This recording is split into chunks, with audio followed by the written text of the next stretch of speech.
Claire. I'm Matt, and we're Quince Apple. I'm Quince. No, I'm Apple. You're Apple. I'm Quince. He's Quince, I'm Apple. We have a business together making small batch artisan preserves here in Madison, Wisconsin. We're headed over to our kitchen, to our production facility, and we are gonna make a batch of our newest preserved tart cherry and white tea. It started really as a small kind of just hobby of mine, selling to friends and family, and before long we were subletting some kitchen space from some friends, and before we knew it, we had moved into here, which is this is our production facility. So this is us. It's small. It's all like just about 700 square feet. We originally were going to buy Claire cubicle walls, but we just ended up building them out of box sizes that we no longer use. Yeah, much that my office is cardboard. Yeah. Turns out cubicles are really expensive, and cardboard is not. So we discontinued this box size, and now they're walls. We started real small, started with just a few stores here in Madison, and now we sell Madison, Milwaukee, around the state of Wisconsin, also in Chicago and some in New York as well. The really important things about us is that we're a small batch preserves company. Oranges in February might be different than oranges in June. Pears that we get at the beginning of the season are different than the varietals that we're getting at the end of the season. We're gonna make a batch of our tart cherry and white tea today. We make each batch in a pot that only makes about 110 jars. It allows us to really kind of focus in and make sure that the quality is extremely high in every single batch that we do. We use tea that we get from Rishi Tea in Milwaukee. One of the really important things about this preserve is that it has this really unique floral quality that comes from the jasmine pearl, and we tried it with a few other teas during our testing process, and none of them even came close. Really, this preserve uses a lot of tea, but it's important because it gives such a unique flavor to it. The foundation flavor that I feel like really kind of holds the jasmine flavor to the cherries in a way is this white tea. This has this kind of floral quality to it and a really earthy quality to it. Usually when we come up with a flavor, from starting it to getting it like totally finalized, often we'll take 30 to 50 test batches for us to like really tweak it, because we're really going for like this flavor balance. Now, it's important, you know, when you're making tea at home, when you're using really high quality tea, you want to make sure that you're steeping it at the right temperature, and we have a digital thermometer with our little laser pointer here. We're going to do the sugar now. We use a lot of sugar, so we keep it in this big bin here. So here's a little fun fact that's very important if you're going to make preserves at home. You need to mix your pectin with the sugar so that when you put the pectin into the preserve, it doesn't ball up.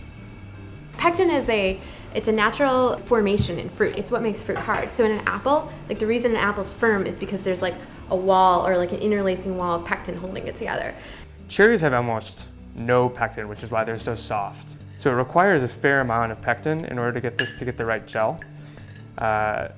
Preserves like our orange marmalade, where there's a ton of pectin in citrus rinds, we use hardly any. So the water is all set, and we check the temperature. So now what we're gonna do is we're gonna pour this over the tea leaves. It's not heavy, so, and then Claire is gonna start our timer. We just kind of stand here and stir this intermittently as we go. This smells so good. I wish you could smell this through the TV. Yeah, like if you walk in toward the end of a production, it smells just amazing in here. Yeah, it's really great. Although, when we also have a shallot preserve, and when we make that, we do not smell so awesome. No. And then when this is done, what we'll do is we'll just kind of scoop it back into the pot that we heated the water in. Squeeze out most of the water. Really get the last extraction of flavor. Now we're gonna add our cherries. And you can see they're still just a little frozen. We get them in frozen so that we can be making this year-round. Sequist has all of their own processing facilities with the orchard that we get our cherries from. So now we're going to add the first batch of sugar without the pectin. I am so excited about this preserve. It's really unique. It's completely different than anything that we've ever done. I think it's really different than any preserve that I've tasted. And to me, it's just like the fact that we're using cherries from Door County, we're using tea from Rishi and Milwaukee. It's like such a Wisconsin thing, such a Wisconsin preserve, but it's so unique. I think it's a really special preserve. I'm really excited about it.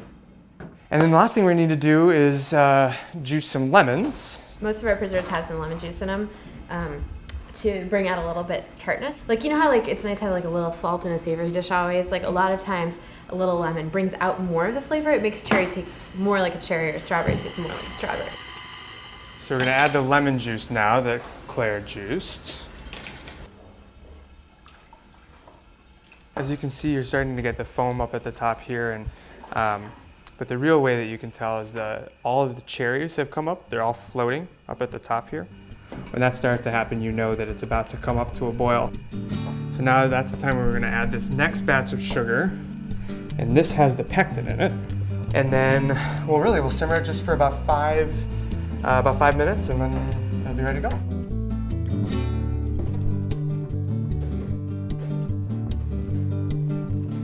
So basically these jars are all 6 ounces, and then I just have a 6-ounce ladle here. So I fill the ladle and Claire moves the funnel. My parents both own their own businesses, and Claire's do too. So we both come from families that have, kind of this entrepreneurial spirit. So when you buy a Quince Apple jar, you know that every jar has been touched by us. Every lid has been put on by hand. So then as soon as we're done lidding, these will all go back on the tray and then back in the oven.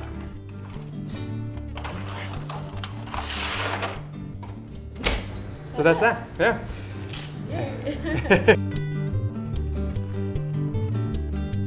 What I personally like about being an entrepreneur is the freedom that we have to choose our own path. Like we can come in every day and just say, well, what can we do to add value to the business? And it's our call, it's like our skin in the game. It's up to us, so we can succeed and fail on our own merits. And that feels really good. This is our labeling machine, a very high-tech labeling machine. You take a jar and then you just roll it like that. And then each one is hand stamped with the batch number. We just have like an old library stamper. So we are packing up an order for Fromagination. They're just down the street, so we're just gonna drive it over.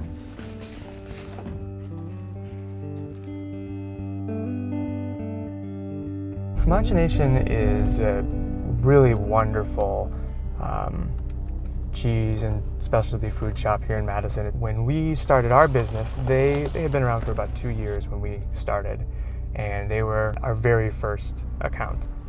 They have been with us from the get-go. We don't have a store of our own, so they're kind of like our hometown store. Hey.